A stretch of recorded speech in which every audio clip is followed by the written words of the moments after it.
I hope that you all are well. My name is Miss Kelly, an instructional coach at Educare of Washington, D.C.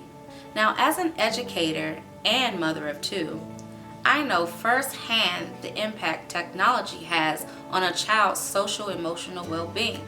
So when it comes to screen time, you may have wondered how much time is too much, or may have been concerned about the impact screen time is having on your child.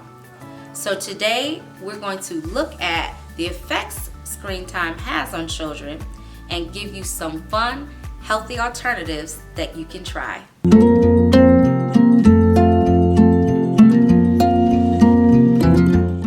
Now, the use of digital content has become an accepted aspect of our daily routines.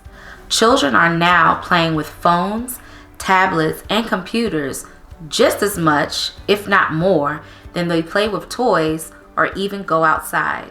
While there is no doubt that technology has its advantages when it comes to the growth and development of young children, we still want to teach our kids to use technology as a tool and not a crutch. One way we can do this is by learning and sharing information about the impact that screen time is actually creating. A recent study by the National Institute of Health has shown that children spending as much as 2 hours on screens per day develop lower reasoning power and language processing ability. Additionally, too much screen time exposure can reduce a child's ability to read facial expressions and learn social skills, which can impact the child's overall empathy level.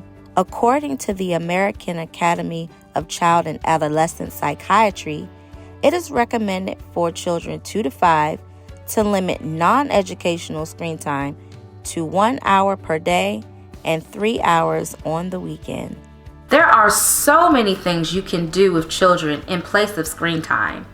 And to help you with some ideas, here's a list of activities that children can do independently or with family and friends.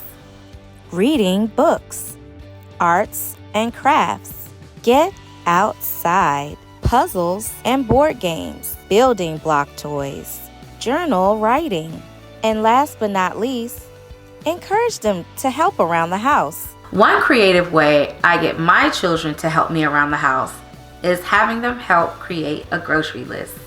Invite your child to come make a grocery list with you. Ask them to share what they would like to add. Let's create a grocery list of things we need to buy from the store. What would you like to add first? Then write your child's suggestions on the list. You said bananas. I am going to write bananas on the list. After creating the list, review the items with your child. Talk about individual words and letters. We added milk to the list.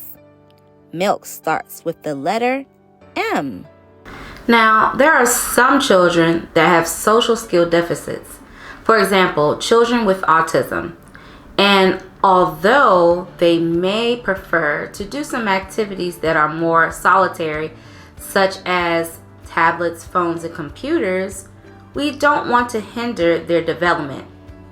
But taking away those devices immediately could cause distress and behavior problems. So here are some ways to make that transition a little more smooth.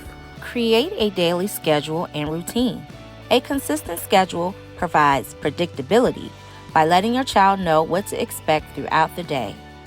Limit screen time to windows of time when social activities are not possible. Screen time should be limited to times when others aren't available to interact and assist with social activities.